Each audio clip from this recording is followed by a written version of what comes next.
After completing Legislative Day 21 on Friday, Georgia lawmakers are now more than halfway through this legislative session. That means less than 2 weeks remain until crossover day on March 6, when bills must pass out of their respective chambers to remain alive. Here's what happened at the Capitol this week. The Senate advanced the first measure this session aimed at tackling lawsuit abuse.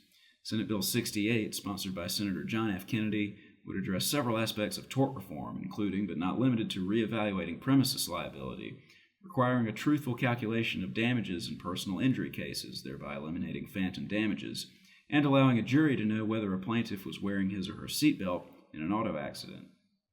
The bill also proposes changes seeking to eliminate loopholes and amend certain procedures to ensure a fair legal environment. It passed the Senate on Friday. The Senate advanced the Red Tape Rollback Act of 2025 this week.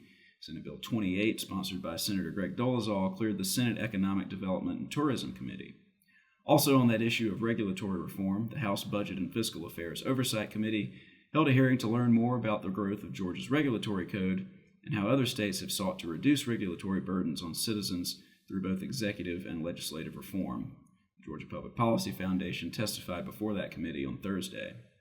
House Bill 92, sponsored by Representative Shaw Blackman, passed the House. It will give local governments until March 31st to opt out of the property tax relief voters adopted last fall. The hearing was held this week on Speaker John Burns' comprehensive school safety legislation.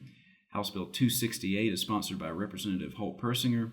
No action was taken this week, though Education Committee Chairman Chris Irwin said that this was the most important issue before the committee this year. Tax relief for agricultural and timber communities in areas of the state impacted by Hurricane Helene advanced out of the House this week. That's in House Bill 223, sponsored by Representative James Burchett.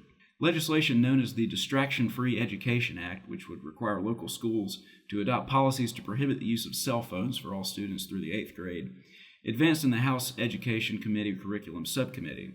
House Bill 340, sponsored by Representative Scott Hilton, now heads to the full Education Committee. House Bill 520 was introduced this week. This was sponsored by Representative Karen Mathiak and would provide for the licensure and regulation of midwives in Georgia. Another bill introduced this week, Senate Bill 207, sponsored by Senator Brian Strickland, would allow individuals with criminal records to receive a predetermination from a licensing board prior to attempting to receive an occupational license. Lawmakers will return Monday for Legislative Day 22. For more updates on the legislative session, please be sure to subscribe to our weekly Friday Facts newsletter.